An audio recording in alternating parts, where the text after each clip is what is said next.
Atreus, once a powerful king of Mycenae in the Peloponnese, had a violent past that had a profound impact on his descendants. Atreus was born to Pelops and Hippodamia and fathered two famous Greek heroes, Agamemnon and Menelaus, who would later play a crucial role in the Trojan War. However, Atreus' rise to the throne was a bloody one. He was exiled from Olympia along with his twin brother Thyestes after they murdered their half-brother Chrysippus, hoping to claim the throne. They sought refuge in Mycenae, where they took control in the absence of King Eurystheus, who was fighting against the Heraclidae. What was meant to be a temporary stewardship turned into a permanent one when Eurystheus died in battle. Atreus' lineage was marred by his violent past, and the family tree of the Atreidae or Atreidae became a dark and storied one. The generations that followed were known for their tales of Pyrrhic victories, bloody feuds, and fated trajectories. It is worth noting that while most ancient sources cite Atreus as the father of Pleisthenes, there is evidence suggesting that in some lyric poets, Pleisthenides may be used interchangeably as an alternative name for Atreus himself. The house of Atreus was a famous Greek family that started with Tantalus, a son of Zeus and a nymph named Pluto. Tantalus was once on good terms with the gods until he committed a heinous crime. In an attempt to test their omniscience, Tantalus killed his own son, Pelops, and served him as a meal to the gods. Most of the gods realized what had happened and refused to eat, but Demeter ate Pelops' shoulder unwittingly. As punishment, Tantalus was banished to the underworld where he suffered eternal torment. He stood in a pool of water beneath a fruit tree with low branches, forever tantalized by the fruit as the branches lifted them from his grasp whenever he reached for them. Whenever he tried to quench his thirst, the water receded before he could take a sip. This incident gave rise to the word tantalizing in English. Fortunately, the gods were not without mercy. They resurrected Pelops, replacing his missing shoulder bone with a piece of ivory crafted by Hephaestus. However, this incident with Pelops' missing shoulder would haunt the family and become the starting point for a series of tragedies that would unfold in the house of Atreus.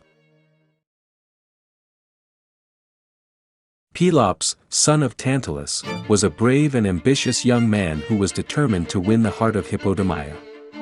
She was the daughter of King Oenomaus and was considered the most beautiful woman in the land. Oenomaus, however, was known for his brutal chariot races. He had challenged any suitor to race against him, and if they lost, he would kill them. Pelops knew the stakes were high, but he was not deterred. He was a skillful charioteer and was determined to win the race at all costs. As the race began, Myrtilus, a servant of Oenomaus, secretly tampered with the king's chariot, causing it to crash and resulting in his death. Pelops emerged victorious and was hailed as a hero. However, the victory was not without its consequences. Myrtilus had expected a reward for his treachery, and when it was not forthcoming, he revealed Pelops' dark secret. Pelops had promised him the right to take Hippodamia's virginity in exchange for his help in winning the race. Pelops was furious and saw Myrtilus as a threat to his marriage and reputation. He murdered him in cold blood and threw his body into the sea. As Myrtilus died, he cursed Pelops and his lineage, promising that his descendants would face tragedy and misfortune for generations to come. The curse proved to be true, as the house of Atreus was plagued by violence and bloodshed for many years. Pelops, however, remained unrepentant, as he believed he had done what he needed to do to secure his victory and marry the woman he loved. Pelops, a man who had been cursed by the gods, was determined to win back their favor. He decided to host a chariot race and offered the hand of his daughter, Hippodamia, to the winner. Many men came to compete, but only one could win. The winner was a man named Oenomaus, who had never been beaten before. Oenomaus had a secret, however: every man who had ever tried to win his daughter's hand had lost the race and had been put to death. Pelops, however, was determined to win, and went to the god Poseidon for help. Poseidon agreed to help Pelops by giving him a golden chariot and a team of winged horses.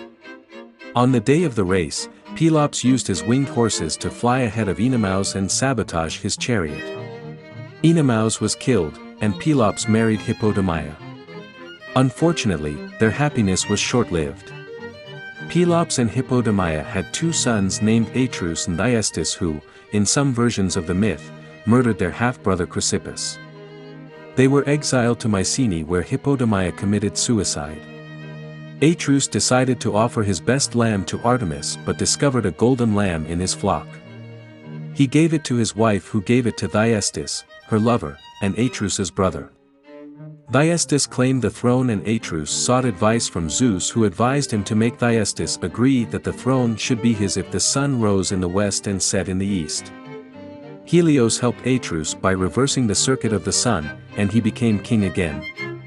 Atreus learned about Thyestes' adultery with his wife and killed Thyestes' sons.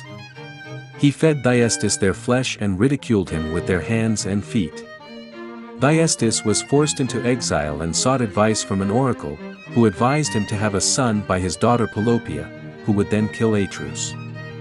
Thyestes abandoned the infant Aegisthus, who was found by a shepherd and raised by Atreus. Aegisthus later killed Atreus, but not before Atreus and his wife had two sons, Agamemnon and Menelaus, and a daughter, Anaxibia. Menelaus married Helen, Clytemnestra's sister who was abducted by Paris of Troy. To take Helen back, Menelaus called all of his wife's former suitors for help. Despite all of the tragedy and bloodshed that had happened in the family, the story of Pelops and his descendants continues to captivate people to this day.